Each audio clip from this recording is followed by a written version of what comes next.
Ketika ada berita di media untuk menjadi dirut BUMN bisa membayar 25 miliar, ini adalah sebuah nilai untuk jual beli jabatan direksi BUMN. Hal ini mengejutkan. Segitu parahnya kah korupsi di BUMN? Kembali pernyataan seperti ini akan menggugah rasa nasionalisme sebagian warga negara yang NKRI. Namun yang mencintai buta pemimpin tertinggi dan yang kagum dengan pejabat serba bisa akan biasa-biasa saja membaca berita tersebut. Sungguh, kalian, wahai warga Wakanda, di mana sih nurani kalian itu? Pandora Papers, BUMN banyak yang bangkrut, ekonomi tidak tumbuh baik, neraca perdagangan minus, tekor dibanding dengan negara Tiongkok yang dipuja-puja. Sumber daya alam habis dikeduk, pejabat berbisnis, APBN tekor 800 triliun di tahun 2022 nanti. Kalian masih berkata kadrun pasti yang anti pemerintah yang paling salah. Segitu gampangnya Anda digeser matanya, bukan melihat kesalahan pejabat penguasa, malah bisa dialihkan dengan buzzer urusan yang salah yang lainnya, yaitu kadrun. Biasa itu di dalam strategi sebuah pemerintahan, punya scapegoat itu biasa, punya pengalihan isu itu biasa. Namun kalau Anda seorang patriotik nasionalis, faham bernegara, tidak akan goyang cara melihat benar dan salahnya. Belum pernah sungguh dalam sejarah Indonesia ada cara bernegara yang sedahsyat saat ini di dalam manipulasi jabatannya untuk cuan pribadi dan kelompoknya, namun tetap bebas pejabatnya untuk melakukannya. Keingat kata Cak Lontong, sesungguhnya saat ini tidak ada pejabat koruptor. Koruptor itu adalah pejabat yang ketangkep korupsi. Kalau tidak ketangkap, ya bukan koruptor dia. Jadi sekarang ini penyalahgunaan jabatan untuk memperkaya diri sendiri jangan-jangan dilakukan oleh hampir semua pejabat, dan pejabat tertinggi diam saja. Begini deh, kita semua tahu cara korupsi terbaik adalah transaksinya di luar negeri dengan proyek di luar negeri atau impor.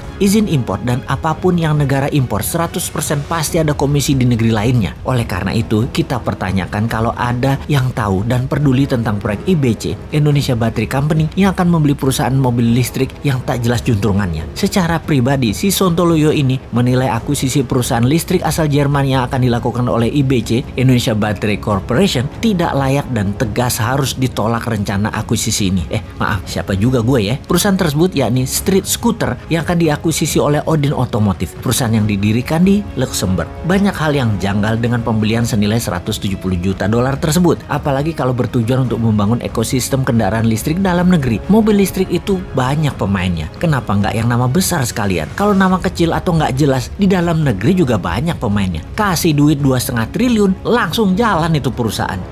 Lupa, nggak bisa dimainin harga dan komisinya ya kalau lokal. Oh iya, maaf, lanjut ke luar negeri. Sekali lagi kita bertanya, kenapa mesti beli mobil listrik di Jerman? Apa karena bisa digoreng sahamnya di masa depan? Buat cuan dari papers trading gitu ya rencananya? Sungguh, di dalam pengambilan keputusan, pejabat tidak boleh mengambil keputusan berdasarkan future valuasi. Ini negara, bukan bisnis. Negara jangan berbisnis. Yang untung bukan rakyat, tapi pejabatnya. Kalau pemerintah berbisnis, memang pebisnis berbasis bursa saham yang sering mainan valuasi perusahaan memang sering melakukan bisnis berdasarkan valuasi masa depan atau future valuation. Tetapi mudah-mudahan Pak Menteri yang tindakannya katanya sudah disetujui pejabat tertinggi tersebut, mudah-mudahan pejabat tertingginya paham cara mereka main yang terlihat menguntungkan sesungguhnya hanya di kertas dan jualan kertasnya yang untung. Di dunia nyata atau sektor realnya mah nggak bakal ada apa-apa, apalagi kemanfaatannya buat menyerap tenaga kerja. Jauh panggang dari api. Tapi saya yakinlah semua buat NKRI kok. Bener kan? Kalian kan mau jabat lagi di 2024, harus cantik di etalase medianya walau terlihat wagu videonya di pompa bensin kemarin.